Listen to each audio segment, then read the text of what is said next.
할렐루야.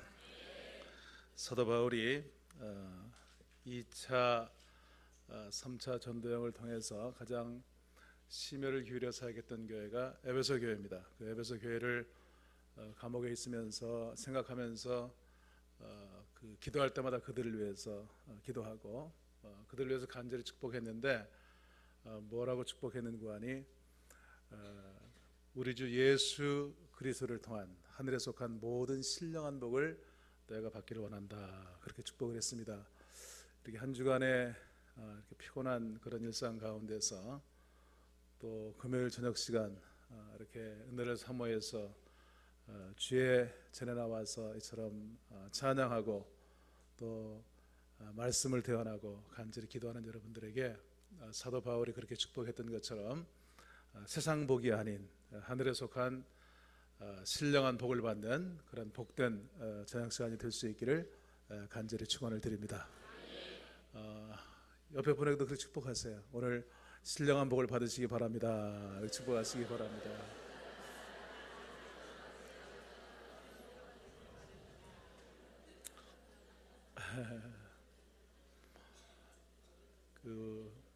불란서에 유명한 할머니가 있습니다.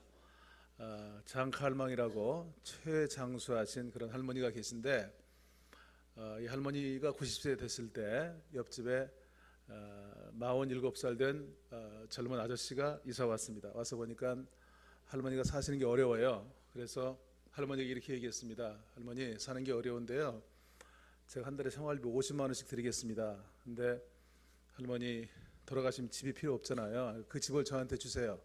그 할머니가 생각해 보니까 괜찮아요. 근데 이 할머니가 어떤 할머니라고요? 불란서에서 제일 오래 산 할머니예요. 계약을 하고 이제 한 달에 50만 원씩 생활비를 드리고 돌아가시면 집을 받기로 했어요. 근데 할머니가 90세인데 1년 돼도 안 돌아가시고 2년 돼도 안 돌아가시고 5년 돼서 95대 됐는데 안 돌아가시고 10년 지났어요. 100세 돼도 안 돌아가시고 15년 돼도 안 돌아가시고 20년 지나서 110세인데 그때도 안 돌아가시고 25년 돼도 안 돌아가시고 30년 지났어요. 얼마예요? 120세예요. 할머니가 120세 됐을 때 옆집 아저씨가 77세로 먼저 돌아가시고 그 다음에 이 장칼망 할머니는 3년 더 살았어요. 123세를 살고 기네스북에 올랐습니다. 세계에서 최장수한 그 할머니예요. 우리가 인생을 살면서 정말 우리 인간적으로 얼마나 많은 생각들이 있어요. 이런 생각 저런 생각 하면서 우리가 인생을 살지만 시편 기자가 고백했던 것처럼 여호와께서 성을 지키지 아니하시면 파수꾼의 경성함이 허사인 것을 우리가 분명히 믿습니다.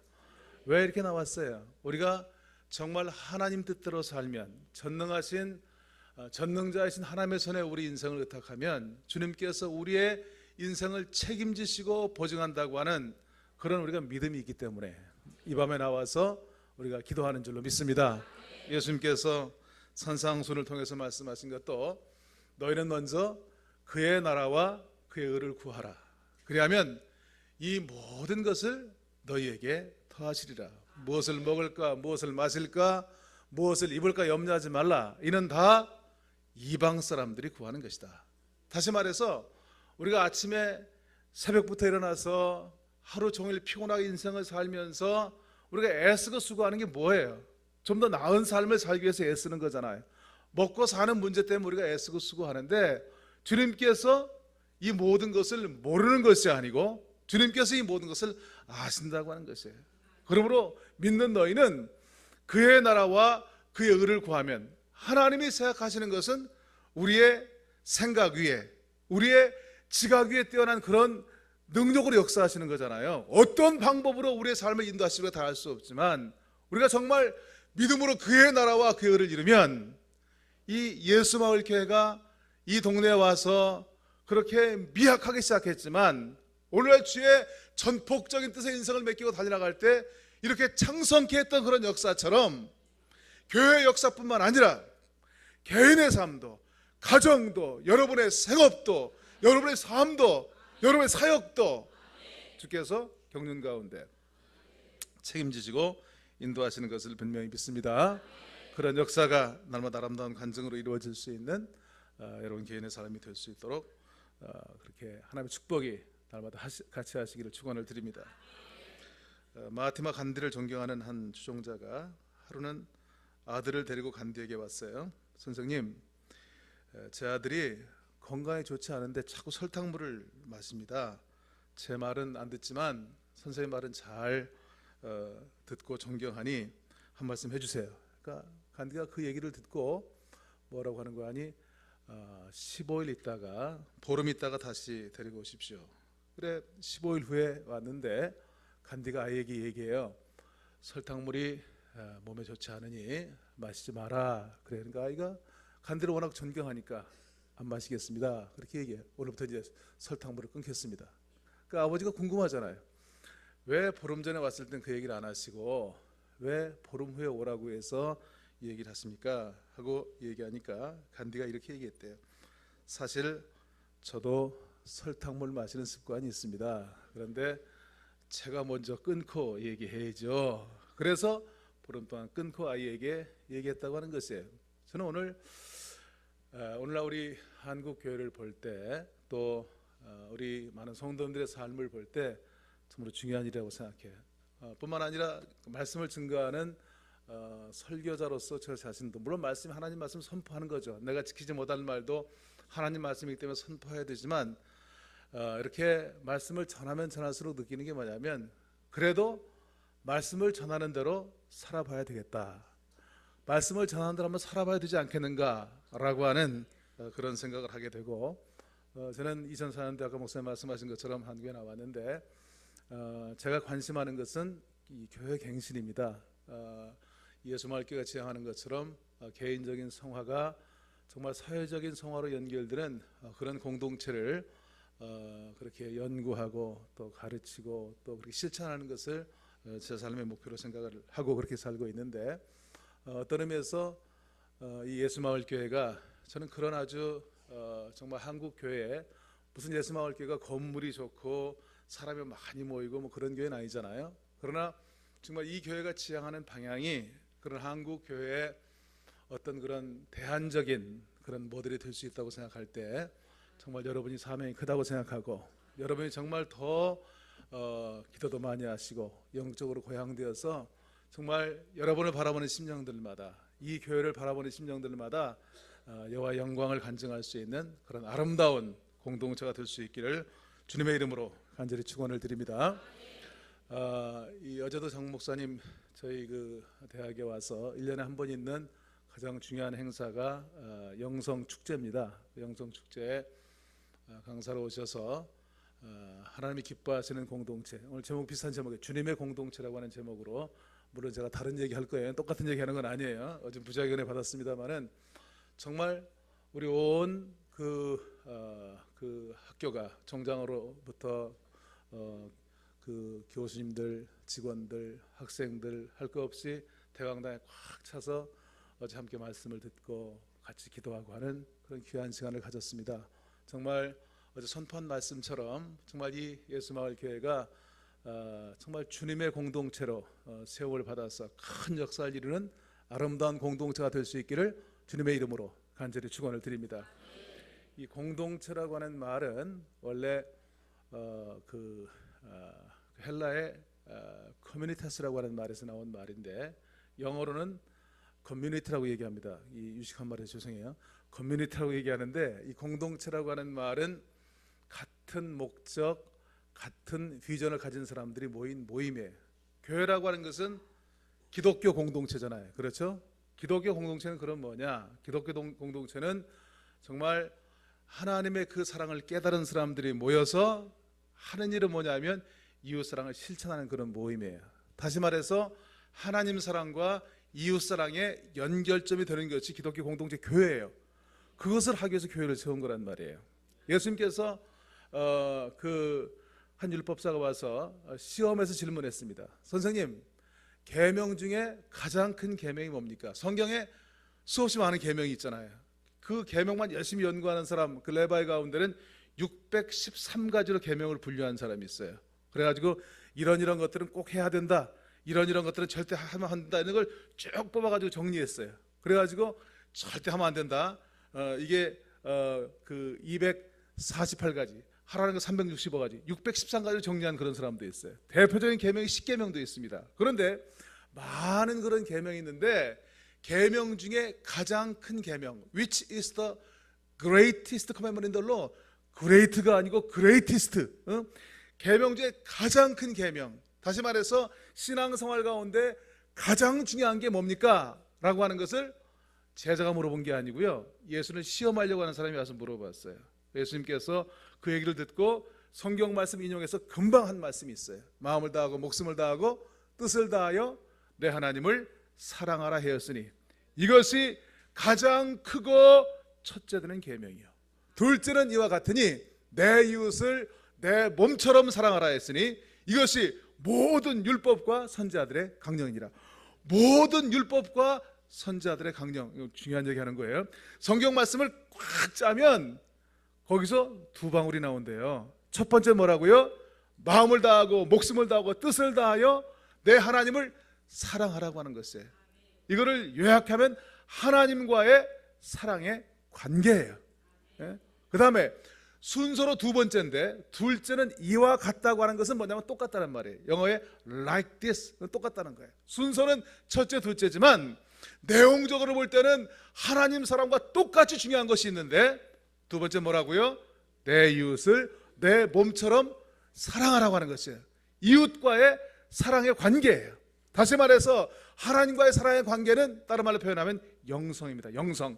그 다음에 이웃과의 관계는 나를 사랑하는 것처럼 이웃을 사랑하라고 하는 것은 뭐냐면, 그것은 내 삶이고 우리가 살면서 하나님의 일을 하는 사역, 이웃 사랑을 향한 그 사역, 이것이 두 번째 이웃과의 관계예요.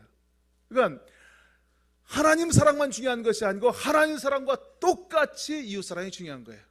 장목사님 늘 말씀하시는 것처럼 개인적인 성화와 사회적인 성화가 균형적으로 이루어질 때 그것이 바른 신앙생활이고 그것이 바른 기독교 공동체가 되는 것이에요.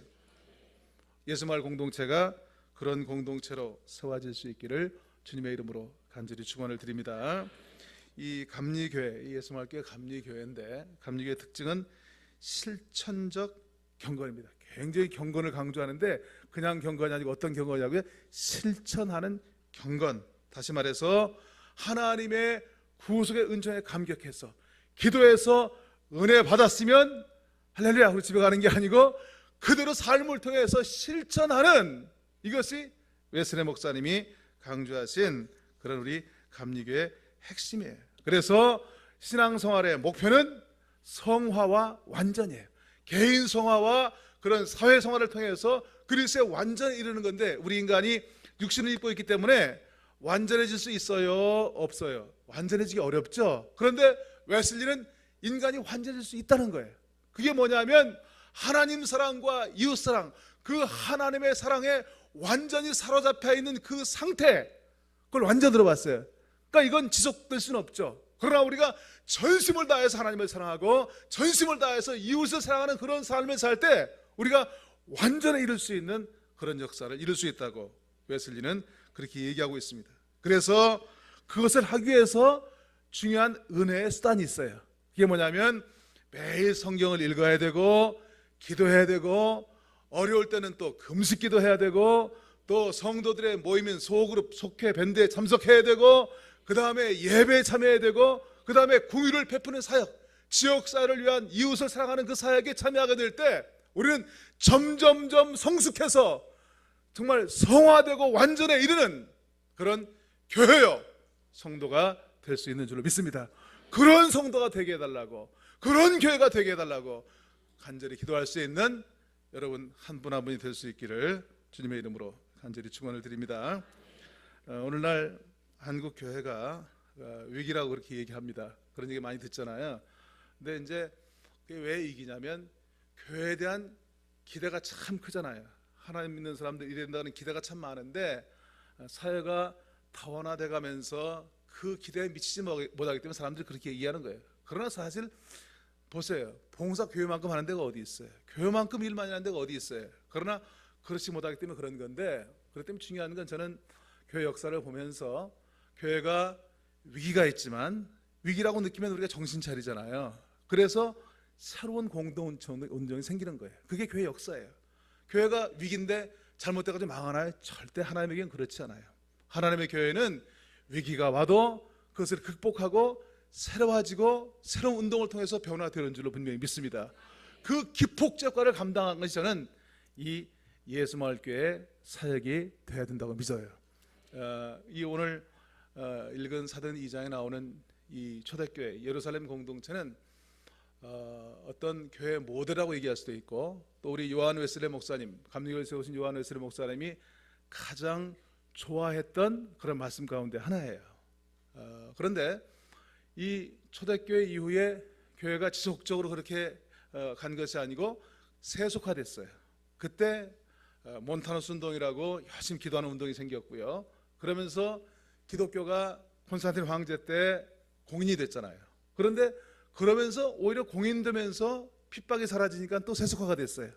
그래서 그 반동으로 일어난 것이 수도원주의 운동이고, 또 그것이 세속화될 때 종교개혁이 일어났잖아요. 마틴 루터의 종교개혁이 일어났는데, 종교개혁도 사실은 말씀 중심으로 한다고 했는데 율법화되면서 그때 일어났던 운동이 뭐냐면 소위 경건주의 운동이에요.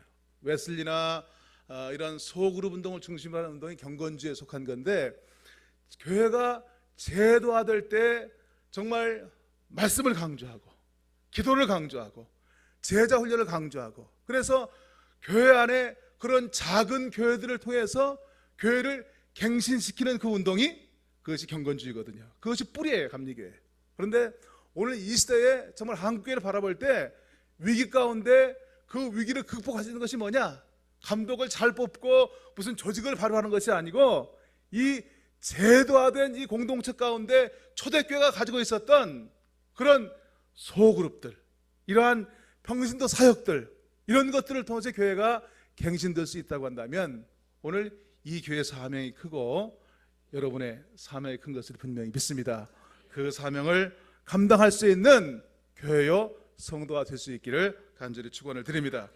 예수님께서 초대교회 역사에 보면 부활하시고 승천하시면서 뭐라고 말씀하셨어요? 예루살렘을 떠나지 말고 내게 들은 바 아버지의 약속한 것을 기다려라. 오직 성령이 너에게 임하시면 너희가 권능을 받고, 그 다음에 예루살렘으로부터 시작해서 유다와 사마리아와 땅끝까지 이르러서 내 복음의 증인이 되리라. 그래서 그 말씀을 들은 120문도가 나가의 다락방에 모여서 그렇게 간절히 기도했어요. 간절히 기도할 때 성령 강림의 역사가 이루어지고, 그 다음에 성령 충만하니까 담대함이 생겼어요. 그래서 나가서 복음을 증거합니다. 그 복음의 핵심이 뭐냐면, 베드로가 나가서 복음을 증거할 때 사도행전 2장 36절 말씀을 보니까 너희가 십자가에 못 박아 죽인 예수가 주와 그리스도가 되었다. 예수가 주와 그리스도 메시아였다고 하는 얘기예요. 메시아를 너희가 죽였다고 하는 얘기예요. 그러니까 사람들이 그 말을 듣고 찔림을 받았어요. 그럼 우리가 어떻게 해야 구원 얻겠느냐? 사도행전 2장 38절 말씀에 베드로가 얘기합니다. 너희가 각각 회개하여 예수 그리스도 이름으로 세례받고 죄 사함을 얻으라. 그리하면 성령을 선물로 받으리니.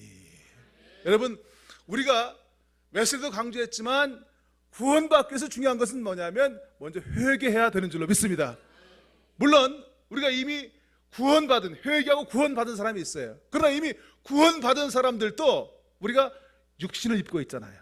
그러니까 밖에 나가면 먼지가 묻어서 옷이 더러워지는 것처럼 우리가 성결한 삶을 살지만 세상에 나가 살면서 먼지가 묻는 것처럼 죄가 우리에게 틈타지 않아요. 죄가 틈타잖아요. 그렇기 때문에 매일매일의 삶 가운데 옷을 빠는 것처럼 우리가 회개하는 삶을 살 때 우리가 바른 성도의 삶을 살 수가 있는 줄로 믿습니다. 회개는 물론 죄를 뉘우치는 것도 있습니다만은, 회개는 메타노에라고 하는 것은 뭐냐면 방향전환이에요. 방향전환. 우리가 육신을 입고 있기 때문에 늘 내 생각이 나를 지배할 때가 참 많아요. 그렇죠? 내 생각대로 사는 그 삶 가운데서 회개하는 것은 뭐냐면 매일 주의 전에 나와서 이렇게 찬양하고 말씀을 받고 기도하는 것은 뭐냐면 내 방향을 주의 뜻 가운데 맞추는 거예요. 그래서 주의 뜻 가운데 그의 나라와 그의 의를 깨닫고 달려나가는 그런 삶이 곧 회개의 삶이에요. 새로워지는 삶이에요. 방향 전환하는 삶이에요. 이 밤에도 그 역사가 말씀을 듣는 가운데, 찬양하는 가운데, 기도하는 가운데 깨달아져서 주의 거룩한 뜻 가운데 세워지는 그런 귀한 저녁 시간이 될 수 있기를 간절히 축원을 드립니다. 오늘 신앙생활의 첫 번째 중요한 단계는, 제가 세 가지 중요한 단계, 첫 번은 꼭 누구나 거쳐야 될 그 단계가 중생의 단계, 회개의 단계예요.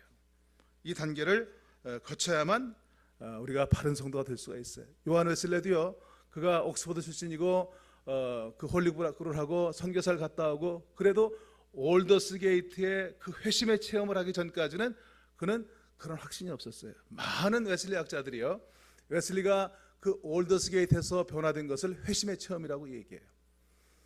요한복음 1장 12절 말씀에 뭐라고 기록하고 있어요? 영접하는 자 곧 그 이름을 믿는 자들에게는 하나님의 자녀가 되는 권세를 주셨으니. 여러분, 예수를 영접하는 자에게는 하나님의 자녀가 되는 권세를 주셨어요. 이 말은 뭐냐 하면, 영적으로 볼 때 우리가 예수를 영접하기 전에는 하나님의 자녀가 아니었어요. 세상의 자녀였어요. 세상은 마귀 세상이잖아요. 더 강력하게 얘기하면 예수를 회개하고 예수를 믿기 전에는 우리는 세상의 자녀였고 영적으로 볼 때 마귀의 자녀였어요.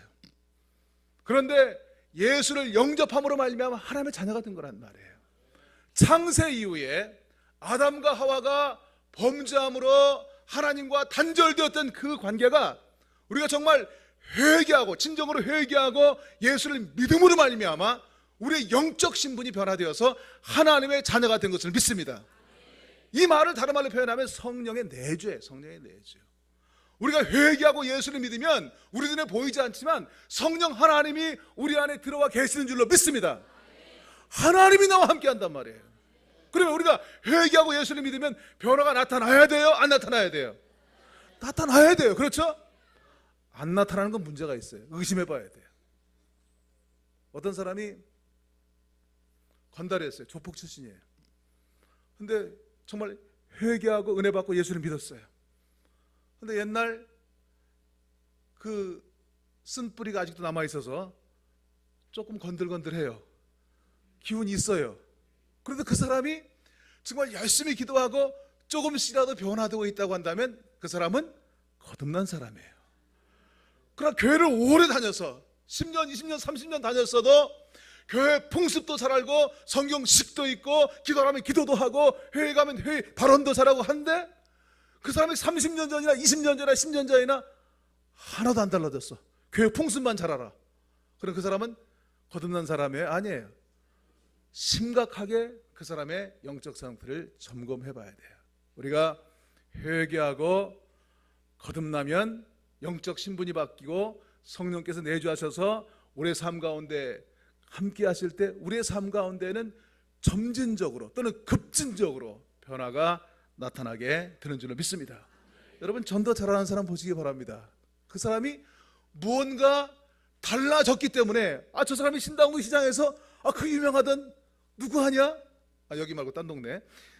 근데 저 사람이 저렇게 변화됐어? 정말 저렇게 저 사람을 변화시킨 예수라고 한다면 나도 한번 믿어봐야 되겠다고 하는 그런 감동을 줄 수 있을 때 우리가 영혼을 얻을 수가 있는 줄로 믿습니다. 저 사람은 교회는 열심히 다니는데 교회 다니는 거 빼놓고는 나보다 나은 게 하나도 없다. 너나 잘 믿어라. 그러면 설득력이 없는 거예요. 그렇잖아요.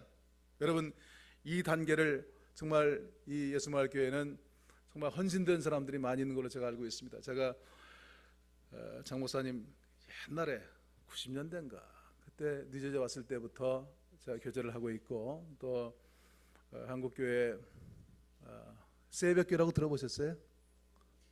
그 새벽기 책을 누가 쓴지 아세요? 모르시죠? 그냥 그 쓴 사람은 몰라도 되고 그냥 그 교회가 있다는 것만 알고 계세요. 제가 쓴 책이에요.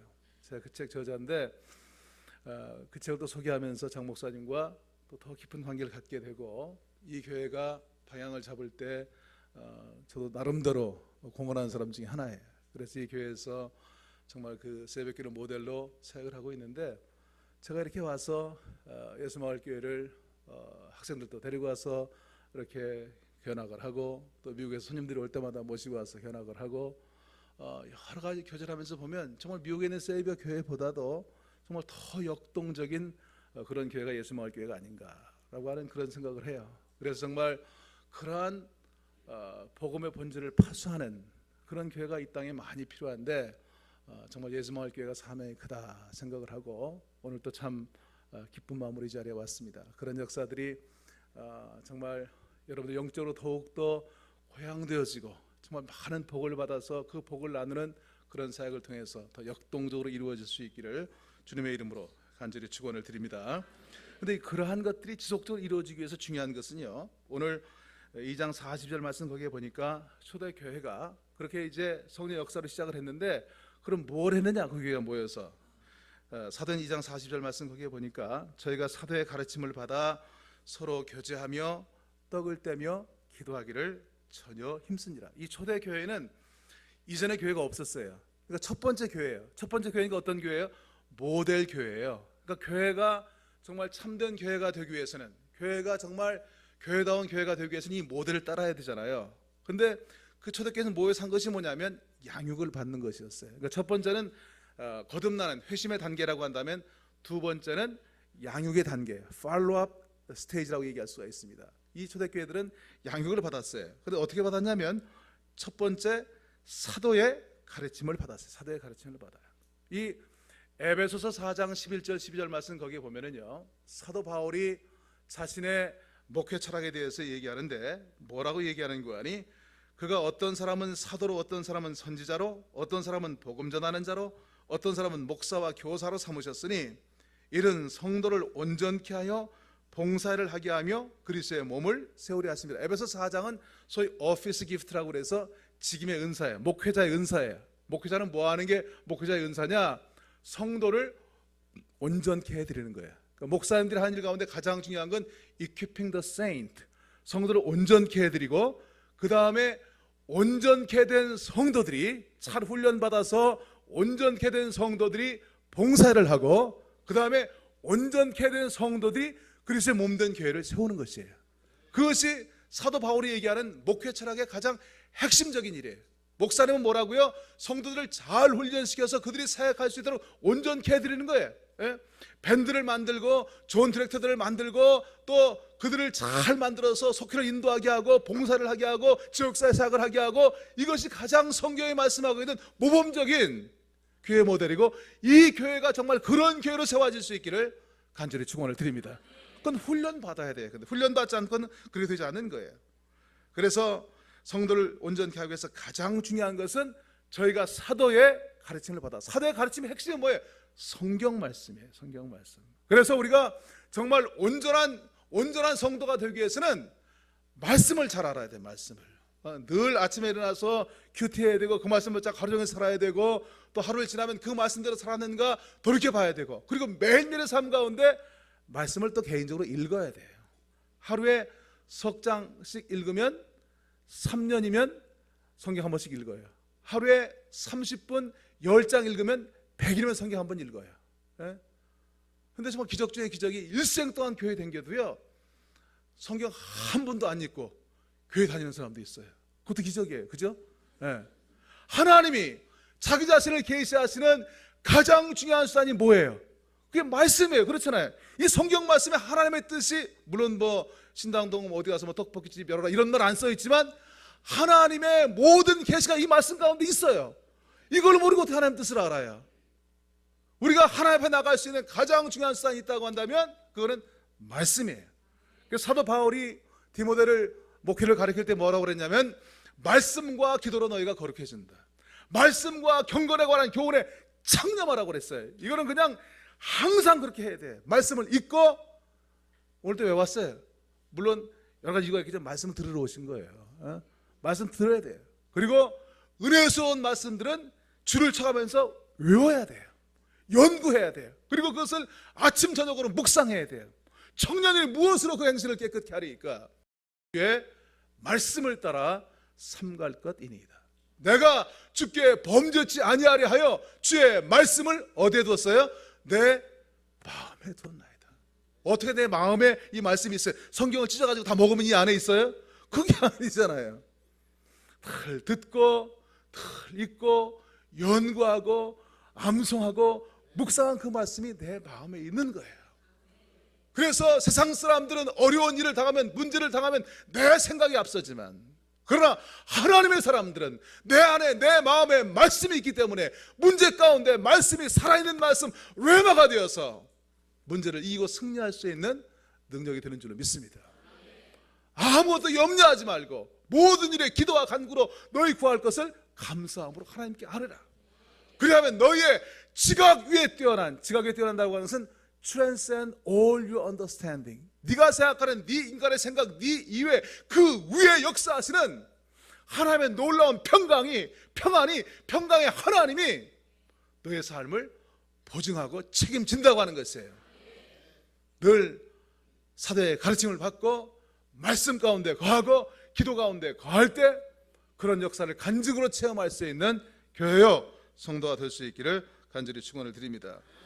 히브리서 11장에 보면 믿음장이잖아요. 믿음은 바라는 것들의 실상이요 보지 못하는 것들의 증거니 선진들이 다 이로써 증거를 얻었다. 여러분, 우리 믿음의 위대한 선배들은 다 믿음의 증거를 가졌어요. 그 믿음의 파운데이션, 그 믿음의 기초는 하나님 말씀이에요. 하나님이 말씀하실 때 우리 잘 믿은 믿음의 선배들은 내 뜻에 맞지 않는 그런 말씀이 있을지라도 하나님 우리가 사이즈가 훨씬 크시잖아요. 내가 받아들일 수 있는 말도 있지만 받아들일 수 없는 그런 말씀이 얼마나 많아요. 그래서 잘 믿은 사람들은 하나님이 말씀하실 때 그 말씀을 순종했다고 하는 것이에요. 믿음으로 발을 내딛었다고 하는 것이에요. 그렇게 할 때 믿음의 역사를 체험했다고 하는 것이에요. 여러분, 말씀을 붙잡고 여러분이 믿음으로 발을 내딛을 때마다 믿음의 역사를 체험할 수 있는 그런 교회요 성도들이 다 될 수 있기를 간절히 축원을 드립니다. 초대교회는 두 번째로 말씀을 받고 서로 교제하는 교회에서 성도의 교제. 이 예수마을교회의 가장 중요한 건 바로 이거라고 봅니다. 성도의 교제, 코이노니아. 이 초대교회는 코이노니아 공동체였어요. 뭘 통해서? 소그룹을 통해서. 그래서 속회로 모여서 서로 밥만 먹고 헤어지는 것이 아니고 예배만 먹고 헤어지는 것이 아니고 서로 삶을 나누는 거예요. 삶을 나누고 삶만 나누는 것이 아니고 서로 돌보고, 그렇죠? 그리고 서로 세워주고, 그리고 서로 함께 사역까지 하는 것이에요. 어느 누구도 그렇게 할 수가 없어요. 그런데 이처럼 속회로 모이고 또 밴드로 그렇게 훈련시키고 또 좋은 디렉터를 통해서 또 훈련시키고 이러한 헌신된 사람들이 늘어날 때 그때 이런 놀라운 그런 사역들이 아름다운 열매로 나타나는 거예요. 그 다음에 초대교회는 서로 떡을 떼는 그런 교회였습니다. 이 초대교회는 모일 때마다 성찬식을 했거든요. 이건 다른 말로 표현하면 예배라고 얘기할 수가 있어요. 여러분, 우리가 정말 은혜 받고 믿음으로 살기 위해서는요 예배 승리자들이 다 되어야 되는 줄 믿습니다.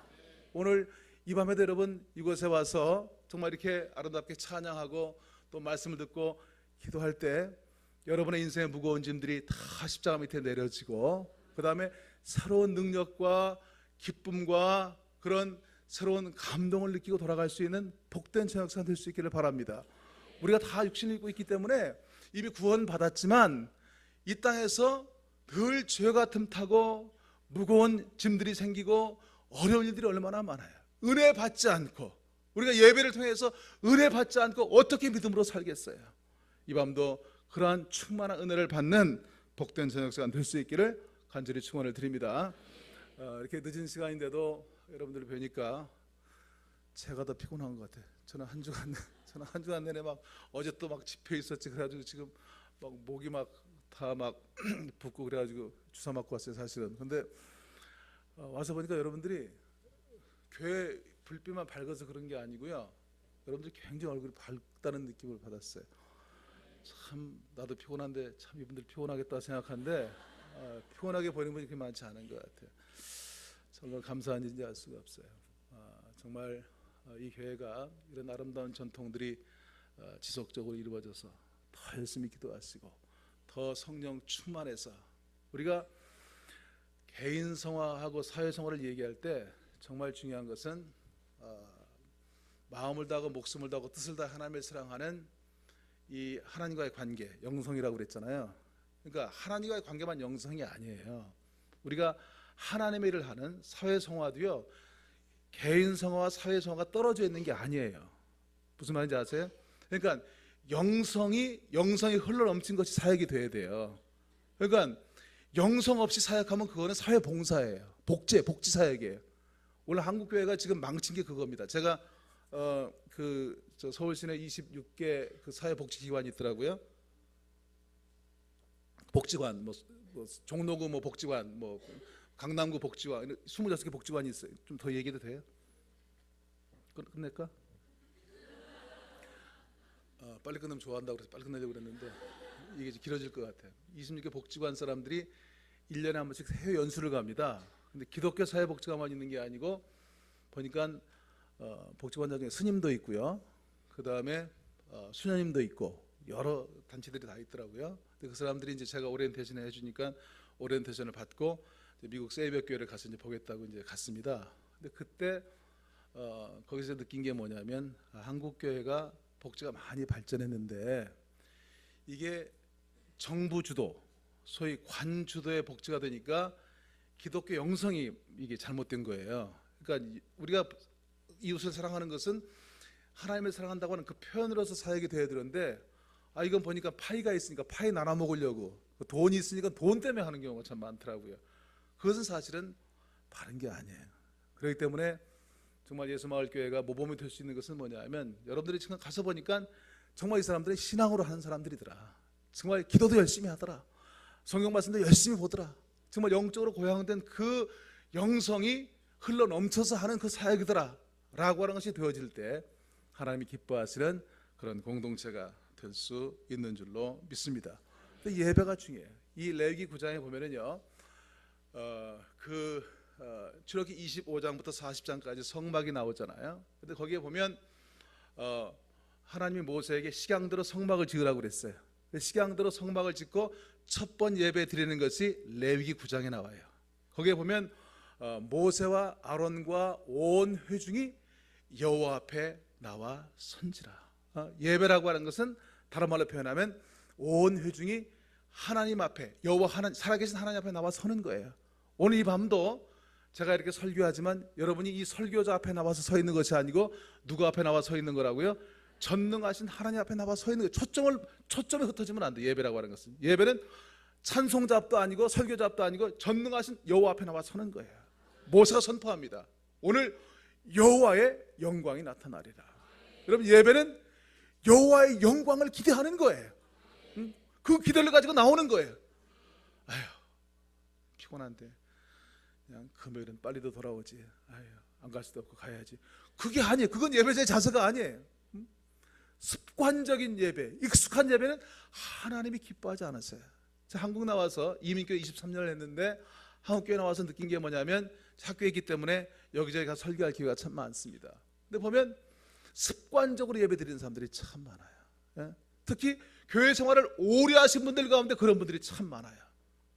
하나님은 그런 예배를 받는 분이 아니에요. 하나님은 영이시니 예배하는 자가 신령과 진정으로 예배할지니라 그랬어요. 여러분, 하나님이 영이라고 하는 것이 예배와 무슨 상관이 있어요? 하나님은 영이시기 때문에 우리의 예배가 영적인 예배가 돼야 돼요. 우리의 예배가 육적인 예배나 우리의 예배가 혼적인 예배가 되면 영이신 하나님 우리의 예배를 받으실 수가 없어요.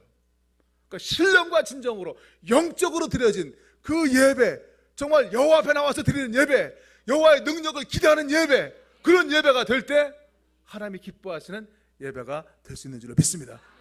근데 예배 때 꼭 가지고 나와야 될 게 있어요. 헌금도 가지고 나와야 되고 그 성경책도 가지고 나와야 되는데 정말 중요한 건 그 자원하는 마음, 은혜를 사모하는 마음, 그런 간절한 마음을 가지고 기대하는 마음을 가지고 이 예배에 나와야 돼.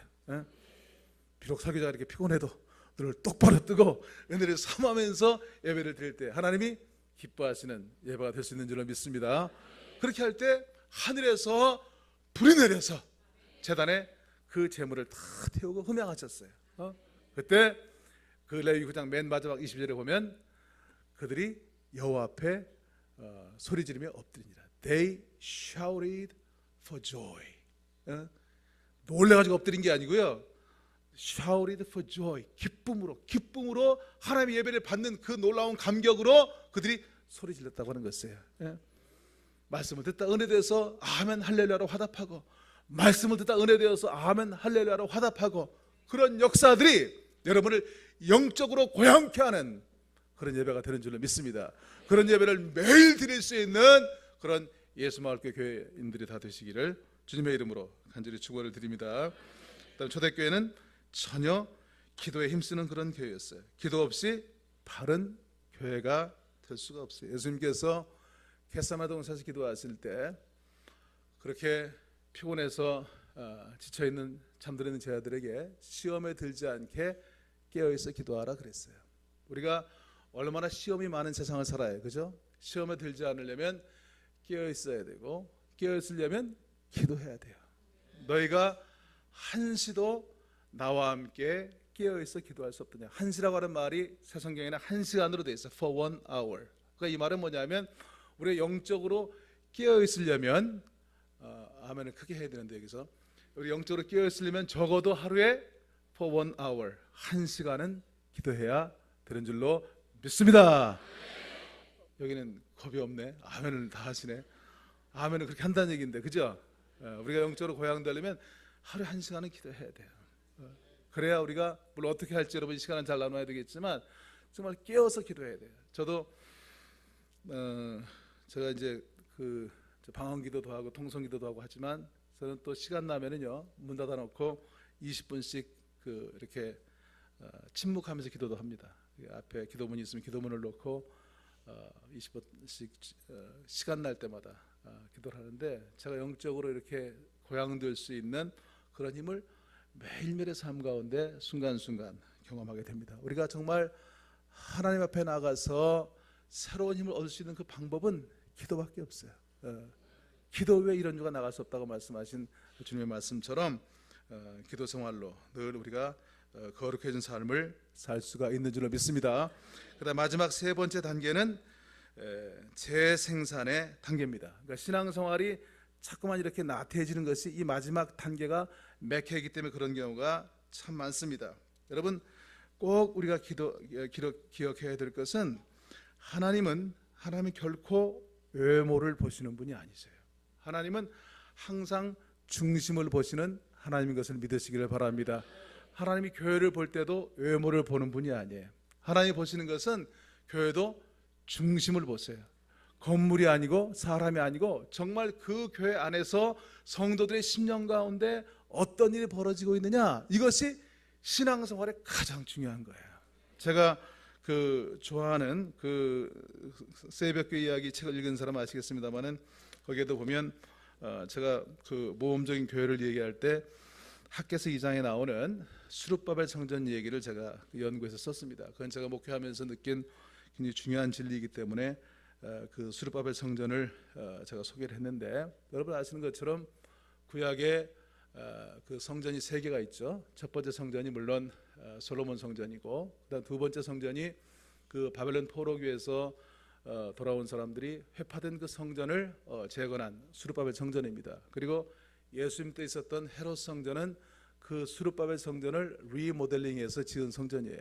그런데 이 수룹바벨 성전은요 그 솔로몬 성전에 비해서 형편없는 그런 성전이었어요. 왜냐하면 포로에서 돌아온 사람들이 십시일반으로 헌금해서 지은 성전이었기 때문에 그렇게 다윗이 모든 걸 준비해 놓고 솔로몬 때 지었던 엄청난 성전에 비해서 형편없었어요. 그래서 그 성전 지대를 만들고 성전을 지어놨을 때 그 옛날 성전의 영광을 바라봤던 사람들은 그 성전 보고 눈물 흘렸다고 그랬어요. 왜냐하면 이전 성전보다 너무나 초라했기 때문에. 그러니까 학계가 이렇게 얘기합니다. 그 수룹바벨 성전을 봉헌할 때 뭐라고 얘기하는 거 아니? 이렇게 얘기합니다. 너희 가운데 남아있는 자 중에서 이 성전의 이전 영광을 본 자가 누구냐? 이 수룹바벨 성전 봉헌식에서 솔로몬 성전의 영광을 본 자가 누구냐? 이제 이것이 너에게 어떻게 보이느냐? 이것이 너희 눈에 보잘것없지 아니하냐? 학계가 얘기하는 거예요. 얼마나 보잘것없냐? 하나님 보기에도 그렇고 사람들 보기에도 그렇고 보잘것없는 그런 성전이었어요. 그런데 뭐라고 얘기하냐면 8절 말씀에 보니까 은도 내 것이요 금도 내 것이니라, 만군의 여호와의 말이니라. 그러니까 사람에게는 은금이 중요해요. 그러나 전능하신 하나님 앞에 은금이 뭐가 중요하겠어요? 하나님 모든 걸 다 가지는 분인데. 그러면서 결론적으로 뭐라고 얘기하는 거 아니? 이 성전의 나중 영광이 이전 영광보다 크리라. 솔로몬 성전, 이전 성전의 영광보다 낮은 성전, 비록 눈에는 초라하게 보이지만 이 스룹바벨 성전의 영광이 솔로몬 성전의 영광보다 더 크리라. 만군의 여호와의 말이니라. 여러분 아멘 좀 더 크게 해야 되는데, 사실은 사람은 겉모습을 봐요. 그러나 주님께서 보시는 것은 중심을 보신단 말이에요. 예수님께서 예루살렘 성전에 입성하실 때 제자들이 헤롯 성전을 바라봤어요. 헤롯 성전은 엄청나게 잘 지었어요. 이 헤롯이요 아주 나쁜 사람이에요. 근데 정치를 잘하는 사람이기 때문에 유대인들의 환심을 살려고 사람들이 헌금한 거 아니에요. 그냥 건축업자 시켜가지고 잘 지어준 거예요. 솔로몬 성전보다 더 화려하게 지었어요. 막 사람들이 너무 좋아하는 거예요. 유대인 근본주의자까지도 헤롯이 성전 지어준 걸 고맙게 생각을 했어요.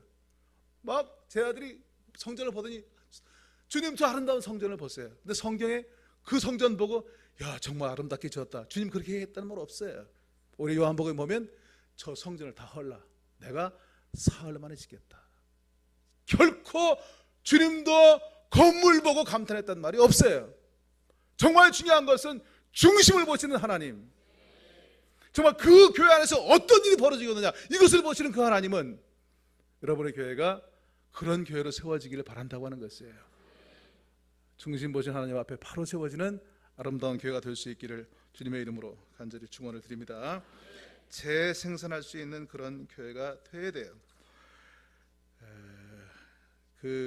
오늘 47절 거기 말씀 보니까 그 초대교인들이 이 말씀만 마치고 이제 끝내도록 하겠습니다. 온 백성에게 칭송을 받으니 주께서 구원받은 사람을 더하게 하셨다. 그러니까 이 사역이 정말 더 창성해져야 돼요.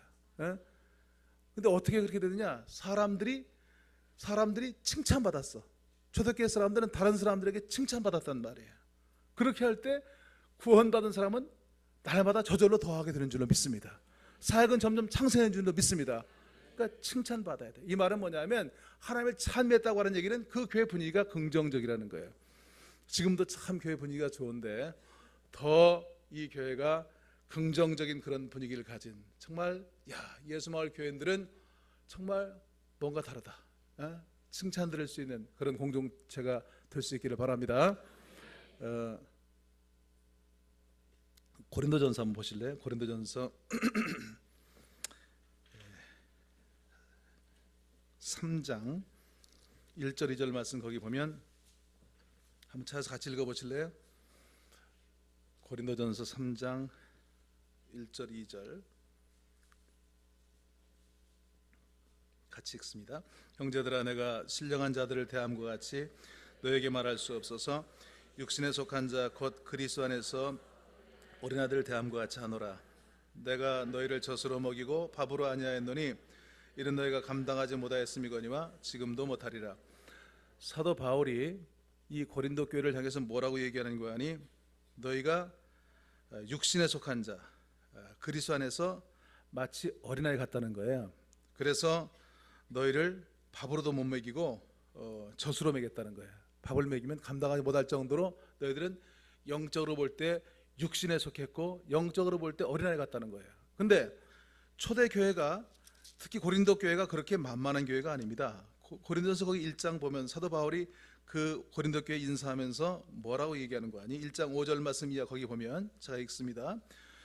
고린도서 1장 5절 말씀 이하에 보니까 고린도 교회에 대해서 얘기하는 거예요. 이는 너희가 아니 제가 읽어요. 여러분 읽지 마세요. 듣기 마세요. 이는 너희가, 고린도 교회인 너희가 그리스도 안에서 모든 일 곧 모든 언변과 모든 지식의 풍족함으로 그리스도의 증거가 너희 중에 견고하게 되어 너희가 모든 은사의 부족함이 없이 우리 주 예수 그리스도의 나타나심을 기다림이라, 이렇게 얘기했어요. 얼마나 놀라운 말이에요. 이 고린도 교인들이 얼마나 탁월한 사람들이냐면 너희가 그리스도 안에서 모든 일 곧 모든 언변과 모든 지식에 풍족해요. 그러니까 이 고린도 교인들은 말을 잘해요. 그리고 성경 말씀을 얼마나 잘하는지 몰라요. 그리고 그리스도의 증거가 너희 중에 견고하게 돼요. 만나는 사람마다 예수를 잘 전도하는 거예요. 복음을 잘 전할 줄 아는 그런 사람들이었어요. 그 다음에 7절 말씀에 보니까 너희가 모든 은사에 부족함이 없이, 성령의 9가지 은사가 다 나타나요. 막 방언도 하고 예언도 하고 막 병도 고치고 막 다 해요. 모든 은사가 다 나타나는 그런 탁월한 그런 교회였어요. 대단하잖아요, 그 정도면. 그리고 더 나가서 뭐라고 그러냐면 우리 주 예수 그리스도의 나타나심을 기다림이라. 예수 그리스도의 재림을 대망하는 종말론적인 신앙을 가진 그런 사람. 말 잘하지, 성경 잘 알지, 전도 잘하지, 성령 충만하지, 그리고 종말론적인 신앙을 가지고 있지. 이 교회 그만한 사람들 많이 있어요? 별로 없을 거래요 아마. 대단하잖아요. 그런데 왜 너희들이 영적인 어린아이라고 얘기했느냐? 너희들이 왜 밥도 못 먹고 내가 너희들을 젖으로 길렀다고 얘기했느냐? 그 이유는 거기 아까 3장 3절 말씀 거기 보시기 바랍니다. 거기에 보면 이렇게 나와 있어요. 같이 한번 읽어보시겠어요? 고린도서 3장 3절 한번 읽어보겠습니다. 시작. 너희는 아직도 육신에 속한 자로다. 너희 가운데 시기와 분쟁이 있으니 어찌 육신에 속하여 사람을 따라 행함이 아니리요. 아멘. 왜 그렇게 대단한 사람들인데 너희들이 육신에 속했고 잘못됐다고 책망하는 거예요? 뭐 때문에? 시기와 질투, 파당이 있어요. 파당이. 고린도 교회는 대단한 교회였는데 그 안에 어떤 사람은 아볼로 따라다니는 사람도 있고, 어떤 사람은 베드로 따라다니는 사람이 있고, 어떤 사람은 또 바울파가 있고, 또 뭐 예수파가 있고, 사람들이 다 똑똑해. 그래가지고 파당이 심해요. 분쟁이 심해요. 여러분, 고린도서 10장에 보면은요, 사도 바울이 이렇게 얘기합니다. 이스라엘 민족이 광야에서 40년 동안 살았던 그 광야 생활은 너희에게 거울이 된다. 너희의 반면 교사가 된다는 것이에요. 그 이스라엘 사람들이 광야에 생활했던 일 가운데 3가지 아주 구체적으로 잘못된 일이 있었거든요. 첫째는 우상 숭배였습니다. 그렇게 아론이 그 모세가 40일 동안 그렇게 하나님의 산에 올라가서 그렇게 하나님과 계약을 맺고 계약 백성이 지켜야 될 것으로서 10개월 바닥에 내려왔잖아요. 그 40일을 못 기다리고 금송아지 우상을 만들었잖아요. 장 목사님한테 그 얘기 해드려야 되는데 목사님 40일 이상 교회 비우면 안 된대요. 40일 내려오니까 우상을 만들었어. 근데 그 우상 숭배죄도 적극적으로 가담했던 3,000명이 죽는 것으로 해결됐습니다. 모압 지경에서 그렇게 간음하는 그런 엄청난 죄를 범했어요. 그것도 24,000명이 연병으로 죽는 것으로 해결됐습니다. 그런데 그 이스라엘 민족이 결정적으로 축복의 땅 가나안 땅에 못 들어간 것은 민수기 14장에 보면 너희가 나와 모세에 대해서 원망하는 바 그 원망하는 말을 내가 다 들었다. 그러므로 너희 가운데 20세 이상의 계수함을 받은 자 여호수아와 갈렙을 제외한 한 사람도 축복의 땅에 못 들어간다. 원망하고 불평하고 비평하는 것 축복의 땅에 못 들어가는 결정적인 원인이에요. 쉽게 얘기하면 간음죄나 우상숭배죄보다 더 힘든 것이 뭐냐면 불평죄라니까요. 원망죄라는 거니까요. 에베소 6장에 보면 우리의 씨름은 혈과 육에 대한 것이 아니니 정사와 권사와 세상 주관자들과 하늘에 있는 악한 영들에 대한 것이다. 마귀는 뿔 달린 마귀가 와가지고 나 마귀다 이러고 나오는 게 아니에요. 마귀는 참소의 영이에요. 그러니까 공동체를 긍정적이 되지 못하도록 부정적으로 만드는 것. 그래서 여러분 교회가 망하는 교회 가서 보면은요 부정적이에요. 침침해요. 교회가 성도들의 얼굴이 이렇게 금요일 저녁에 뵈도 이렇게 환한 얼굴들이 아니에요. 침침해요. 침력이 얘기하는 게 아니고 침침해. 근데 이 교회는 참 밝아요. 이러한 영성을 지속적으로 유지할 수 있기를 바랍니다. 긍정적인 분위기가 될 수 있기를 바랍니다. 하나님을 찬미하는 공동체가 될 수 있기를 바랍니다. 우리가 긍정적인 그런 칭찬 듣는 공동체가 되기 위해서 정말 중요한 것은요, 첫째는 신실해야 됩니다. 영어로 integrity, 사람이 신실하다는 얘기를 들어야 돼요. 두 번째는 다른 사람에 대한 관심이에요. 특별히 예수 잘 믿고 나 잘 먹고 잘 살면 되지, 그게 아니고 다른 사람들에 대한 관심이에요. 다른 사람들에 대한 관심을 가지려면 내 삶의 우선순위를 바꿔야 돼요. 그 다음에 세 번째는 헌신과 희생입니다. 누군가 희생하고 헌신할 때 사람의 마음을 움직이고 정말 교회가 변화되고 동네가 변화되는, 정말 마을이 교회가 되고 교회가 마을 되는 그런 공동체가 누군가 희생하고 헌신할 때는 그냥 되는 게 아니에요. 그렇게 할 때 하나님의 축복이 임하는 것을 분명히 믿으시기를 바랍니다. 뉴요커 매거진에 칼럼니스트인 말콤 글래드웰이라고 하는 사람이 있습니다. 그 사람이 쓴 책 가운데 아웃라이어라고 하는 책도 번역되어 있고 티핑 포인트라고 하는 그 책도 번역되어 있는데, 그 티핑 포인트는 뭐냐면 작은 일이 큰 일을 만드는 한계점이에요. 그 책의 부제는 뭐냐면 How little things can make big difference. 어떻게 적은 일이 큰 변화를 만드느냐라고 하는 그런 주제를 가지고 그 얘기하고 있는데, 어떤 작은 일들이 우리 눈에는 작게 보이지만 어떤 순간에 이르면 이것이 엄청난 폭발력을 갖는다는 거예요. 그 화학 용어에 그 크리티컬 포인트, 임계점이라고 얘기하죠. 임계점이라고 하는 것이 있습니다. 얼음이 어느 시점을 통과하면 물이 되고, 물이 어느 시점을 통과하면 수증기가 돼. 다 똑같은 요소예요. 근데 물이 얼음이 되기도 하고 물이 수증기가 되기도 해요. 놀라운 변화잖아요. 이 티핑 포인트는 멜컴 글래드웰은 전염성이 있고요, 적은 일이 큰 원인의 결과를 일으키고요, 변화가 점진적으로 일어나는 것이 아니라 폭발적으로 일어난다는 것이에요. 그 대표적인 예가 저는 그 스타벅 커피숍이라고 생각을 합니다. 저희 학교에도 커피숍이 3개나 있어요. 애들이 점심 때 1,300원짜리 야채김밥 먹고요, 3,000원짜리 커피 마셔요. 그거를 애들은 된장남 된장녀라고 그래요. 근데 이게 사실은 엄청난 일이에요. 스타벅 커피숍이 이 새벽교회 그 책 제가 그 겉자에 쓴 그 파라사우스라고 하는 그 커피숍이 워싱턴 DC에 1960년대 처음 생긴 카페예요.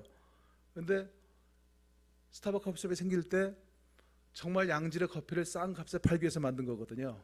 근데 그게 하나의 문화가 됐어요. 그래서 제가 미국 살 때 보면 아침에 일어나가지고 워싱턴 포스트 신문 옆에 끼고 스타벅 커피숍 줄 서가지고 아메리카노 한 잔 들고 회사 가야 문화인이에요. 오늘 전 세계적인 현상이 됐어요. 이것은 이 교회에도 적용할 수 있는 얘기라고 생각을 합니다. 하나님이 기뻐하시는 믿음의 소유자들이 정말 속회를 통해서, 밴드를 통해서, 정말 이 존들을 통해서 한 사람, 두 사람, 세 사람 들어갈 때 생각지 못했던 아름다운 변화가 일어나고, 10명이 되면 아브라함이 의인 10명만 있으면 소돔과 고모라 성을 멸망시키지 않겠다고 하는 약속했잖아요. 그런 의인이 생기면 이 도성을 구원할 수가 있어요. 웨슬리는 나에게 하나님의 뜻에 헌신한 100명의 전도자를 주십시오. 내가 세상을 변화시키겠다고 그랬어요. 이 안에 그러한 전도자들이 100명, 200명 불릴 듯 일어나는 티핑 포인트 역할을 할 수 있는 그런 일꾼들이 예수마을교회를 통해서 불릴 듯 일어날 수 있기를 주님의 이름으로 간절히 축원을 드립니다. 기도하겠습니다. 우리의 생명이 되시는 전능하신 아버지 하나님, 은혜를 진심으로 감사를 드립니다. 오늘 부족한 종이 이 금요 기도에 와서 우리 장 목사님 저런 미주 집회 떠난 이 귀한 기간에 말씀을 대언했습니다. 아버지, 간절히 바라기는 오늘 사도행전의 말씀을 통해서 하나님이 기뻐하시는 공동체가 무엇이냐고 하는 것을 말씀을 통해 대언했습니다.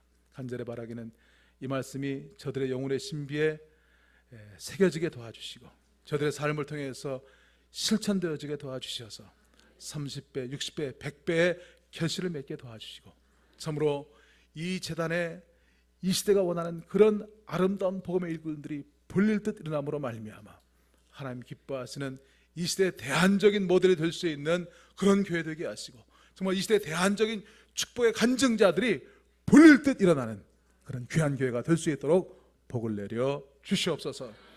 예수님의 이름으로 간절히 기도드리옵나이다.